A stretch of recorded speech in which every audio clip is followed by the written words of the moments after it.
বিসমিল্লাহির রহমানির রহিম। সূরা বাকারা 158 নম্বর আয়াতে আল্লাহ তাআলা বলেছেন, নিঃসন্দেহে সাফা এবং মারওয়া আল্লাহ তাআলার করুণার নিদর্শনগুলোর অন্যতম। তাই যে কেউ কাবা ঘরে হজ বা উমরা করে তার জন্য এই দুটি পাহাড়ের মধ্যে সাই করলে কোনো পাপ নাই। আর যে ব্যক্তি স্বতঃস্ফূর্তভাবে সৎকর্ম করে নিশ্চয়ই আল্লাহ তার উত্তম পুরস্কার দাতা, সেই সম্পর্কে আল্লাহ পুরোপুরি অবহিত। আল্লাহ তাআলা বলেছেন যে মানব জাতির পথ প্রদর্শনের জন্য যে উজ্জ্বল আদর্শ এবং বিধিবিধান আমি নাজিল করেছি তা কিতাবে লিপিবদ্ধ থাকার পরও যারা সেই সত্যকে গোপন করে রাখে নিশ্চয়ই আল্লাহ তাদের লানত বর্ষণ করেন এবং সকল বিচার বুদ্ধি প্রয়োগকারী মানুষও তাদের উপরে লানত বর্ষণ করে। আল্লাহ তাআলা বলেছেন যে তবে যারা তওবা করবে এবং নিজেদের কর্মপন্থা সংশোধন করবে এবং যে সত্য তারা গোপন করেছিল তা সুস্পষ্টভাবে প্রকাশ করবে তাদের তওবা আমি কবুল করব।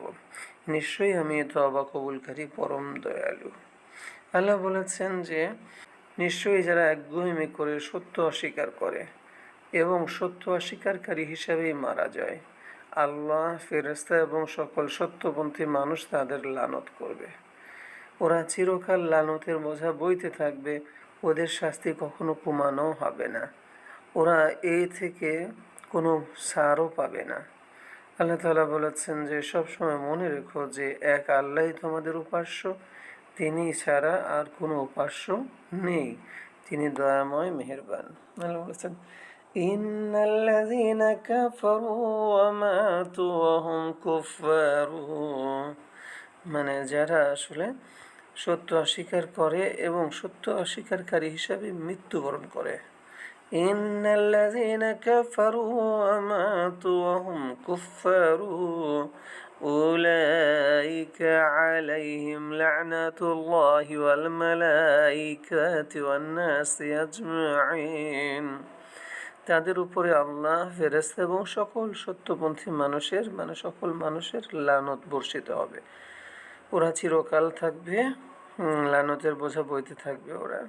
নিশ্চয়ই মহাকাশ এবং পৃথিবীর সৃষ্টিতে রাত দিনের আবর্তনে প্রয়োজনীয় সামগ্রী বোঝাই জাহাজের সমুদ্র যাত্রায় আকাশ থেকে আল্লাহ তাআলার বর্ষিত বৃষ্টিতে যা দিয়ে তিনি রুক্ষ জমিনকে আবাদ করেন এবং প্রাণের বিকাশ ঘটান, মৌসুমী বায়ু প্রবাহে আকাশ এবং জমিনের মাঝে মেঘমালার সুনিয়ন্ত্রিত ভ্রমণ চক্রে জ্ঞানীদের জন্য অসংখ্য নিদর্শন রয়েছে।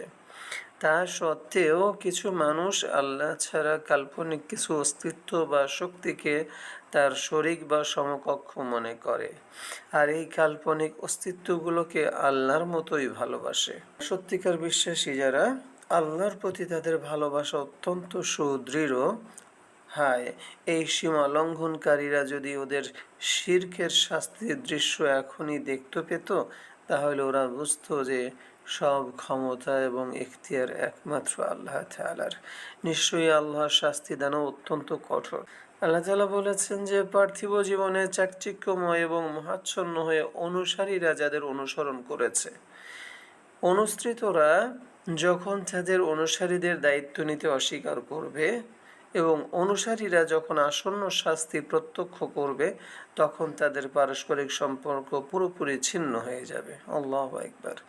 আল্লাহ এখানে একটা গুরুত্বপূর্ণ নির্দেশনা দিচ্ছেন যে পার্থিব জীবনে আসলে আমরা বিভিন্ন ধরনের মানুষগুলোকে যারা অত্যন্ত খ্যাতিমান, অর্থ সম্পদশালী এবং সারা পৃথিবীতে যারা সুপরিচিত বিভিন্ন কারণে, তাদের চাকচিক্যময় জীবন এটা দেখে সাধারণভাবে বহু মানুষ আকৃষ্ট হয়। যেমন অনেক খেলোয়াড় আছে, অনেক নায়ক আছে, অনেক গায়ক আছে, কিংবা পৃথিবীর অনেক বড় কোনো রাজনীতিবিদ আছে, অনেক সম্পদশালী ব্যক্তি আছে যাদেরকে পৃথিবীর সমস্ত মানুষ চেনে এবং এই সমস্ত মানুষগুলোকে অনুসরণ করার জন্য সাধারণ বহু মানুষ সর্বদা ব্যতিব্যস্ত থাকে, তাদের মতো করে চুল কাটে, তাদের মতো করে চলাফেরা করে, তাদেরকে অনুসরণ করতে থাকে।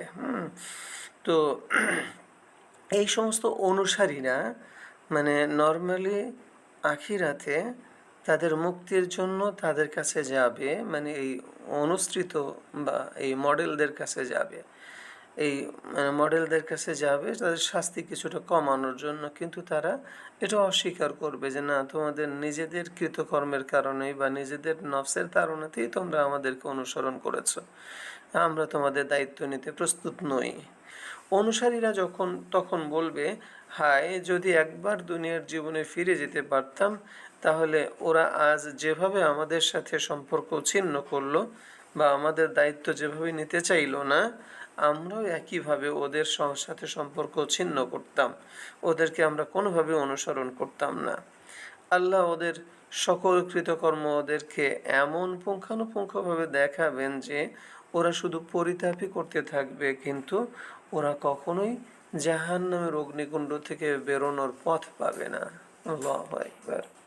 এটা আসলে মানব জাতির জন্য অত্যন্ত দুঃখের যে মানব জাতি অধিকাংশ ক্ষেত্রে এই সেলিব্রিটিদেরকে অনুসরণ করে, বিভিন্ন ক্ষেত্রে সেলিব্রিটি তাদেরকে অনুসরণ করে রাসূলের সুন্নাহ থেকে দূরে থাকে, পরকালকে ভুলে থাকে, পার্থিব জীবন যে একটা মানে পরীক্ষা ক্ষেত্র সেটা ভুলে থাকে।